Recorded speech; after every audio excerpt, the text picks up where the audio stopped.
Do you know the conflict between Israel and Palestine was actually caused by the United Kingdom and the United States? People of Palestine were living on the land where Israel is today. However, the United Kingdom drove its Jews out of the country and sent them to Palestine. That's when the conflict began. So, what's the entire story of this conflict? What is the real reason behind this massive and aggressive war involving children, women, and elderly people? In this video, let's find out. The conflict is quite simple. Palestinians were forced out of their homes and Jews were given all their land and wealth. The conflict between Palestine and Israel is a long-standing and deeply complex issue rooted in historical, religious, and political disputes. Emerging in the early 20th century with the decline of the Ottoman Empire and the rise of nationalist movements, including the Zionist movement, which officially began in 1897, the conflict revolved around territorial claims. The establishment of the State of Israel in 1948 and subsequent wars and uprisings, such as the Six-Day War and the Intifadas, have further intensified the issue. Key matters include the status of Jerusalem and the borders of Israel. Jews have been driven away from many countries, especially in Europe during the Middle Ages, due to systemic persecution, mainly because they saw themselves as a supreme nation. During the Middle Ages, anti-Semitism was widespread, with Jews frequently being expelled from various European countries. Historically, they lived alongside Arabs in a more peaceful coexistence than in Europe. A century ago, Jews strongly felt they needed their own country, where they could be safe and free from persecution. For too long, they had been wandering as stateless people, seeking a place to call home. In response to these struggles, the Zionist movement, founded by Theodor Herzl in 1897, aimed to create a country for Jewish people. Herzl, a Jewish journalist, was deeply concerned about the growing anti-Semitism in Europe and believed that the only way to protect Jews from persecution was to give them their own homeland. Herzl argued that Palestine was the ideal location for this homeland, as it had been the historical homeland of the Jewish people for centuries. His ideas were met with mixed reactions. Some Jews supported his vision, while others felt it was unrealistic and might provoke conflict with the Arab population living in Palestine. However, Zionism gained popularity in the early 20th century as Jews continued to suffer from increasing persecution and discrimination, particularly in Europe. In 1917, the British government issued the Balfour Declaration, which expressed support for the establishment of a Jewish homeland in Palestine. This declaration was a major victory for the Zionist movement, laying the groundwork for the eventual creation of the State of Israel in 1948. World War I began in 1914, and at that time, the Jewish population of Palestine was around 85,000, about 11% of the total population. The war was fought between two major alliances: the Central Powers, Germany, Austria-Hungary, the Ottoman Empire, and Bulgaria, and the Allied Powers, Great Britain, France, Russia, Italy, Romania, Canada, Japan, and others. The war dragged on for years, draining the resources of all involved countries and creating pressure to end it. Britain saw the Ottoman Empire as a weak point in the Central Powers alliance and sought to capture Ottoman territories to weaken its enemy. The Arab people within the Ottoman Empire were restless under Turkish rule. They felt their culture and traditions were being suppressed and resented the Turkish government's heavy-handed policies. Britain saw this discontent as an opportunity to weaken the Ottoman Empire, a key ally of Germany in World War I. The British government made secret deals with Arab leaders, promising to support them in their fight for independence if they helped the British defeat the Turks. At the same time, Britain was also looking for ways to bring the United States into World War I. The British knew the US was reluctant to get involved in a European conflict, but hoped that support for a Jewish homeland in Palestine would make the US more willing to participate in the war. Arab leaders who had made deals with the British were furious when they learned of the Balfour Declaration. They felt betrayed by Britain, as the same land had been promised to both the Arabs and the Jews.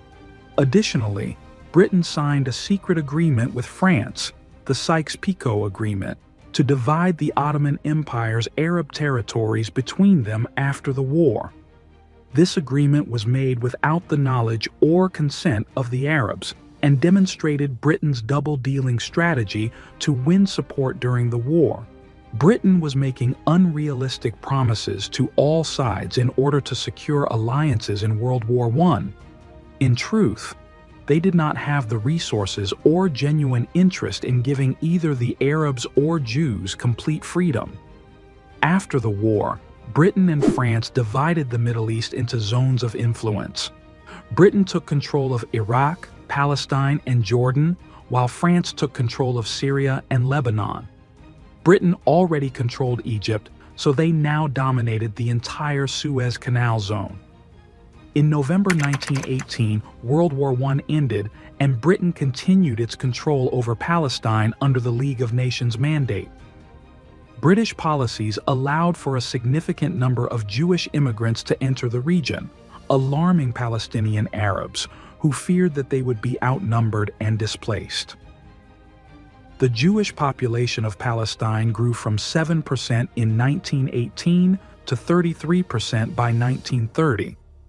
During the 1930s, as Adolf Hitler rose to power in Germany and began persecuting Jews, many fled Europe for Palestine. Imagine a country where 93% of the population is Palestinian and 7% is Jewish. Then imagine that a foreign power, Britain, allows a large influx of Jewish immigrants, causing alarm and concern among the Palestinians, who feared displacement.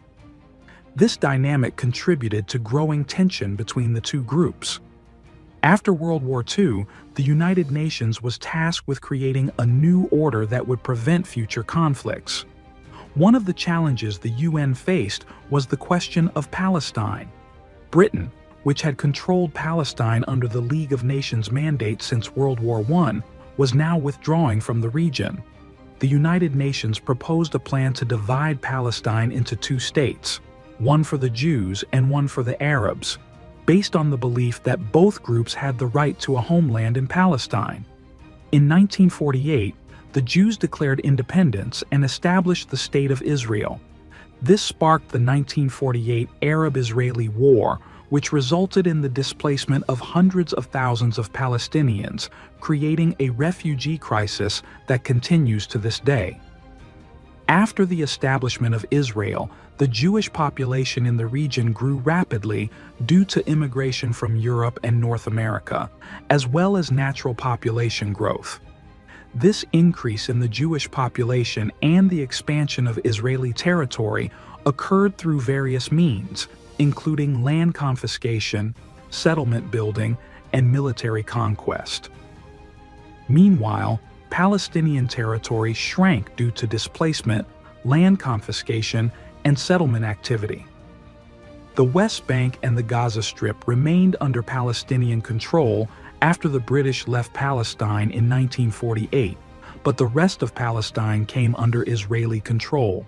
The Palestinians have been fighting for their own independent state since 1948. In 1967, during the Six-Day War, Israel captured the West Bank, Gaza Strip, Sinai Peninsula, and Golan Heights from Jordan, Egypt, and Syria, respectively. Israel's victory in the Six-Day War made it a major power in the Middle East. The Arab states were defeated and humiliated, realizing that they could not defeat Israel on their own. The United States, which had become a major superpower, began supporting Israel more openly after the war. The U.S. viewed Israel as a valuable ally in the region, particularly for maintaining military superiority over the Arab states. In 1978, Egypt, one of the most important Arab states supporting the Palestinians, signed a peace treaty with Israel known as the Camp David Accords, marking a significant shift in regional politics. Over time, more Israelis moved into the West Bank, building settlements and taking control of more land.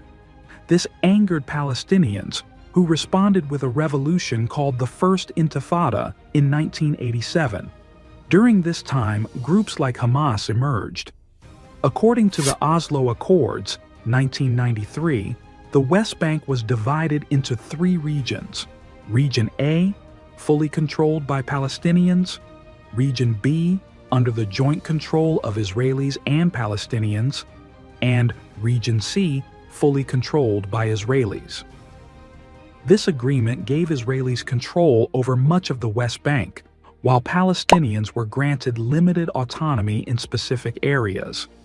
The Second Intifada began in 2000 and lasted for almost 5 years, resulting in significant losses for both Israelis and Palestinians. During this period, Hamas took full control of the Gaza Strip. This brief overview highlights the ongoing conflict between Palestine and Israel. Even in 2021 and 2023, the war persists and continues to spread. Finding a solution to this conflict is extremely complex and personal. Israeli settlements in the West Bank are sophisticated and advanced, while Palestinians live in smaller pockets with limited resources. Israelis have acquired much of the land and have become a dominant power, aiming to take over the entire West Bank.